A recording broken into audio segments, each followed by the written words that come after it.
Parama, welcome to T2 Online. Thank you. We have the beautiful Parama Ghosh with us. We are sitting in Parama's lovely, absolutely beautiful new studio in Ponditiya Road. Parama, congratulations. Thank you. It's a celebration of a decade of Parama's journey, and you'll see it in the video. It's got nooks and corners, Parama's touches. The aesthetics are impeccable. I'm just bowled over. Let's talk to the lady behind all of this. Parama, this is incredible. How have you curated the store? Let's talk about that first. Okay, so most people think it's curated. I have put in a lot of thoughts, but I think it mostly comes from my hoarding, which I'm an obsessive hoarder, and you would see postcards from 2015 when Parama had just started, and maybe a client had sent something, wished me something on a postcard, and that also has a place in the new studio space. So when we were changing spaces, this is 4-month-old.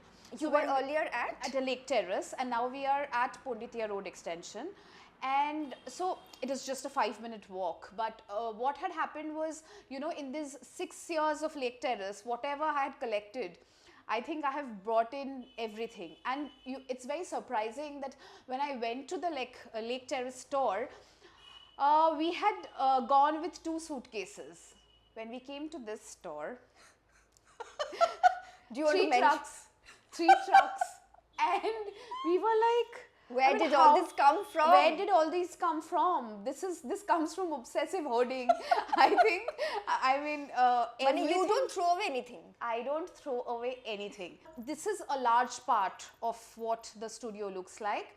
And my father's wedding chair from 1982 has been converted to my sitting chair where I sit and work. Or mostly I work on this gadda. So I remember when I had left law and started Parama, the first thing my mother said, it has to have a bed, because whenever you don't feel like working, you should go back to sleep. And this is a kind of rebel that, you know, I have left law and I'm doing my own thing, so I can sleep anytime. So this is because of this. You know, things which are very Calcutta. Yeah. Even the lamp that we put in front of the god is a chair bhad. So I think every little thing, the writing bureau is 180-year-old from Park Street. So everything is a little bit of Calcutta, Right. I think. Right. Also, it's got a lived-in feel. Like, So a lot from of the people come and cupboards. say, It's not like in a there's a Bengali word jha chok choke. It's not jha chok choke. It's very lived that's in. not me. That's not me. Yeah, it's very lived in, very Yeah. relaxed also in a way. All my studios are in old houses. So my first criteria when I look for It has to be a heritage has house. to be an old building, old South Calcutta building, and Khorkhori Janla. You know, that when every client has told me that is a feeling of home. Parama, recounting all the 10 years, it started much before 10 years is the label, but your journey started much before, a little bit on your journey with designing, and she didn't go to professional school or institute, self-taught, learned on the job, passion became a profession. Parama, a little bit So on I the was journey. I was a hardcore lawyer, and I was doing mergers and acquisitions and wills, and you know, I was working with the top law firms of the country, and then it's a huge paradigm shift. Like, it's a huge shift. And also people would think that, you know, this art and law are completely 2 different aspects of profession, and how do you do it.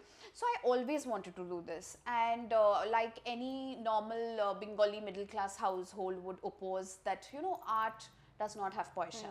So you should always have a so-called white collared. So coming from that kind of a background to break free from 4 generations of lawyers in the family and doing this, I'm a complete black sheep of the family. And so, yeah, it was not easy, but I knew that I had to do this. I tell people that law was always that rich husband with whom the marriage did not work, and this is that boyfriend who would write poems for you and who would have a dimple on his cheek, and I could just look at him like 24/7. So it's a marriage gone wrong with law, and this is a love story where there are no Monday morning blues. Every day I would feel happy to come back to work, and so that is it, you know.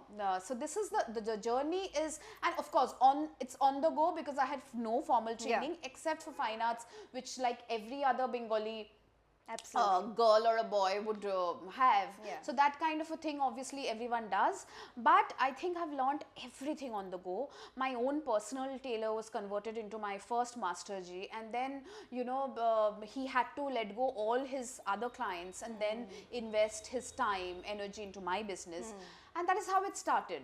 Now we of course have 3 major units. We have lots of weavers working with us. So yeah, I mean, it's a long journey, but everything learnt on the go. Everything, the failure, the success, everything on the go. What I can take credit of, and keeping modesty in its backseat, that no one did mundane on a blouse. You would see a lot of slogans, witty lines on t-shirts, but no one did that on a blouse. Correct. And also you would see a lot of roses and tulips on a blouse, but you would not see a Polash or an Aparajita on a blouse. Let's put it this way, or on a Statement garment. blouses. So yeah, so what I did was, Polash was my first design. I always thought that flowers that no one notices, flowers that grow on terraces or roadside, that would be my muse.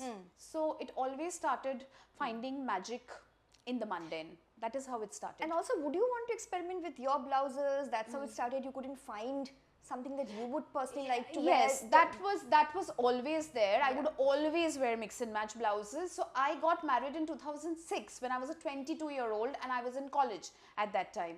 I was very raw. In absence of a better word, I was very raw.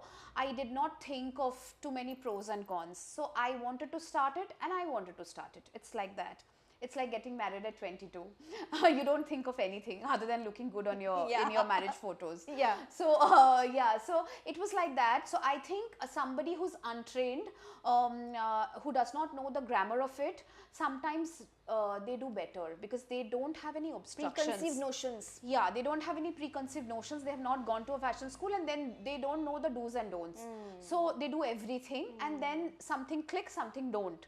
For me, touch wood, I think my initial years were extremely smooth. I would not, just for the sake of saying it, that I had to go through a lot of struggles. My struggle started, I think, post-COVID, 3 years back, when there was a huge, post-COVID, I think every other person started their own business, especially sari business, blouses, and the copy market is insane. coming to that, So I think my struggle hugely copied, Yeah. and I think my struggle started from the point where there was a huge copy market, and in Calcutta, where it is a price sensitive market, people would go to the cheaper available option.